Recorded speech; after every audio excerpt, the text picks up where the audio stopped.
Mi esposo me golpeó frente a su madre, y ella fue quien lo mandó a la cárcel. La bofetada no vino precedida de nada extraordinario. No hubo gritos, ni una discusión larga, ni una amenaza que me diera tiempo a tensar el cuerpo. Un segundo antes estaba de espaldas a la estufa, diciéndole a Gabriel que el bistec todavía necesitaba un poco más de tiempo. Al siguiente, sentí el impacto seco de su mano abierta contra mi cara. El golpe fue tan fuerte que me giró la cabeza. El arete izquierdo salió disparado y lo escuché rebotar contra el azulejo de la cocina antes de perderse debajo del refrigerador. El sonido fue absurdo, pequeño, casi ridículo para lo que acababa de pasar. Me llevé la mano al rostro por reflejo, con esa mezcla de ardor y zumbido que te deja aturdida, como si el mundo tardara un segundo extra en volver a enfocarse. A menos de 1 metro de mí estaba Dolores, su madre, sosteniendo un vaso de té dulce. No gritó. No se movió. No dejó caer el vaso. Solo se quedó ahí, inmóvil, mirando la escena como si su cerebro aún estuviera decidiendo qué hacer con lo que acababa de ver. Gabriel llevaba 2 años haciéndome esto, pero nunca frente a nadie. Siempre fue cuidadoso. Puertas cerradas. Voz baja. Espacios donde nadie pudiera escuchar. Me sujetaba las muñecas hasta que sentía como la fuerza se concentraba en un punto, hasta que el dolor se volvía sordo y luego profundo. Días después me compraba pulseras porque me quedarían lindas, decía, y yo aprendí a no preguntar. Me empujaba contra las paredes con el antebrazo clavado en el pecho, lo justo para inmovilizarme, no tanto como para dejar marcas visibles. Después, como si fuera parte del mismo ritual, lo minimizaba todo.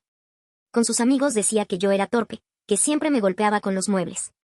Una vez me tomó del cuello hasta que empecé a ver puntos blancos, como pequeñas luces explotando frente a mis ojos. 20 minutos después me llevó a cenar. Se rió. Brindó. Pagó la cuenta. Nadie notó nada. Yo me volví experta en ocultarlo. Mangas largas en pleno verano.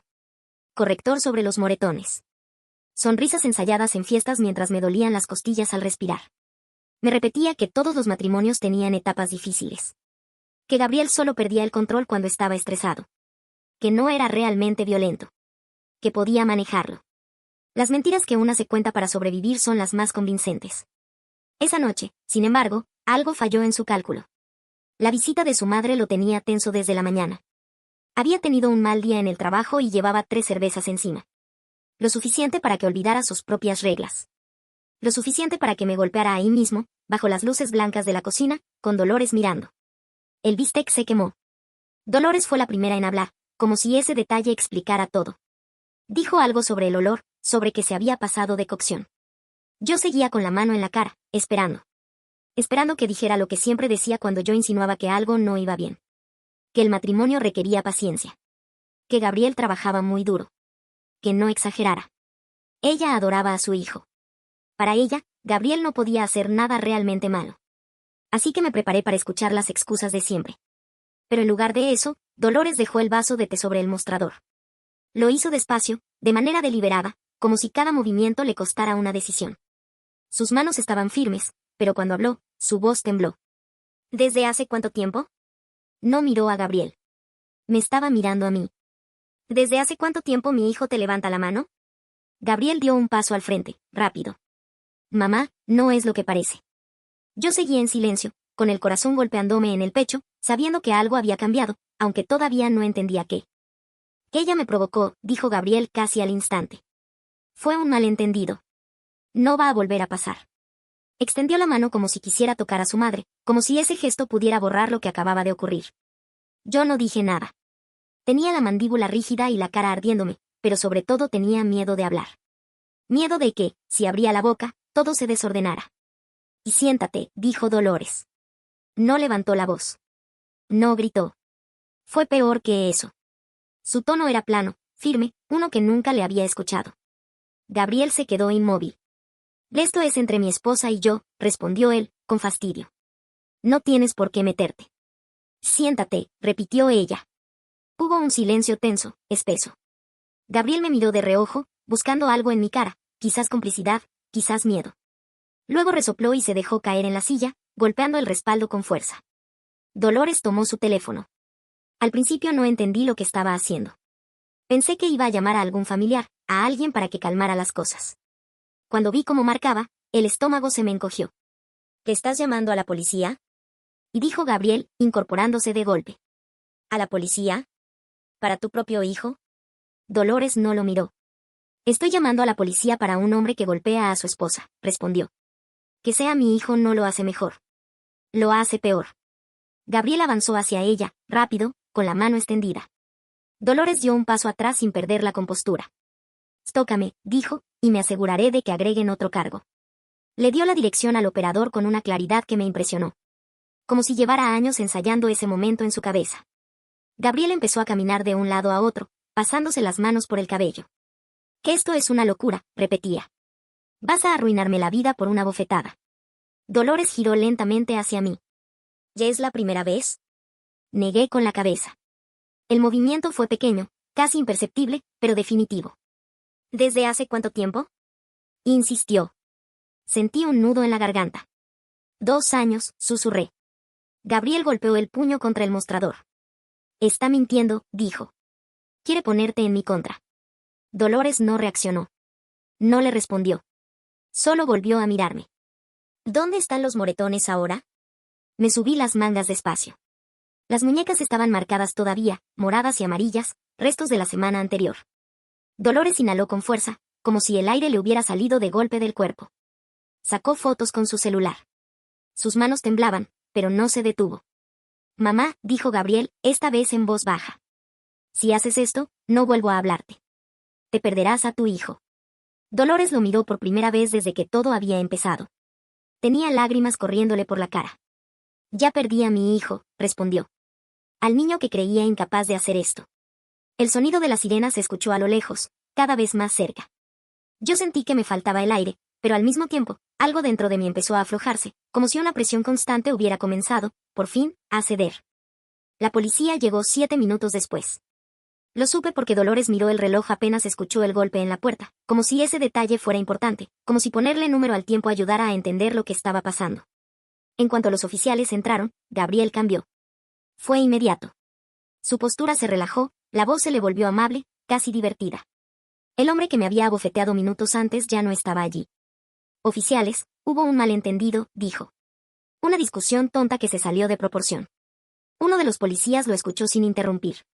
El otro miró a Dolores, que dio un paso al frente sin titubear. Yo llamé, dijo ella.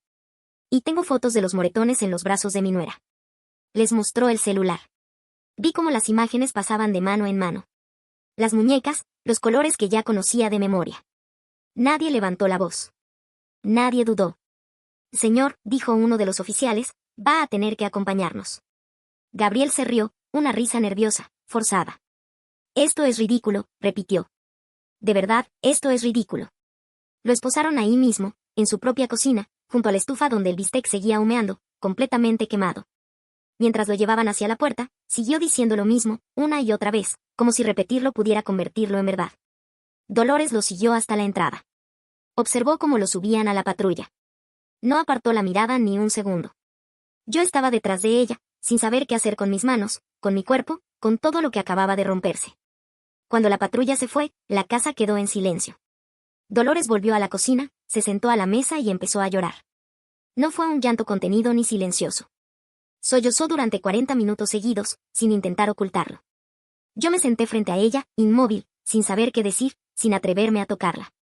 Debí verlo antes, dijo al final, con la voz rota. Todas esas veces que usabas mangas largas. En las cenas familiares, cuando te encogías cada vez que él levantaba la voz. Yo me decía que estaba exagerando, que estaba imaginando cosas, porque aceptar la verdad significaba admitir que crié a un monstruo. Negué con la cabeza.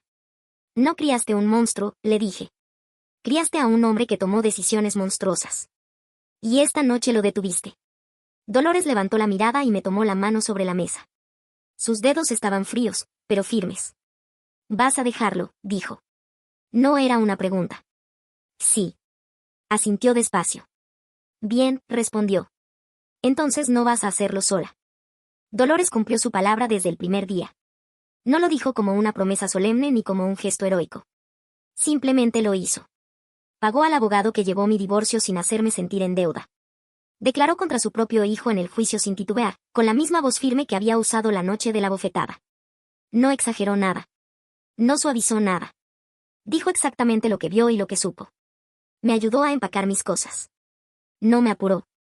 No me preguntó por qué había aguantado tanto. Cuando me mudé a un apartamento pequeño, Apareció todos los sábados con bolsas del supermercado, como si esa rutina fuera una forma de sostenernos a las dos mientras todo lo demás se reacomodaba. Se quedaba un rato, tomábamos café, hablábamos de cosas simples. De vez en cuando lloraba. Yo también. A Gabriel le dieron 18 meses. Desde la cárcel empezó a escribir cartas. Páginas enteras llenas de disculpas, promesas, explicaciones tardías. Dolores las leía todas. No me las mostraba. No me pedía opinión. Cuando terminaba, las doblaba con cuidado y las tiraba a la basura. Lo amo, me dijo una vez. Pero amar no significa negar la verdad. Con el tiempo, mi cuerpo dejó de reaccionar a los ruidos fuertes. Dejé de mirar el reflejo de mis muñecas antes de salir de casa. Volví a usar mangas cortas sin pensar en ello. No fue inmediato. No fue lineal. Pero fue real. Nunca volví a vivir con miedo de que alguien me levantara la mano. Y cada vez que recuerdo esa noche en la cocina, no pienso en la bofetada. Pienso en el sonido del vaso de té apoyándose sobre el mostrador. En una mujer que eligió hacer lo correcto, aunque eso significara perder al hijo que creía tener. Ahí terminó el abuso. No porque él quisiera cambiar, sino porque alguien decidió detenerlo.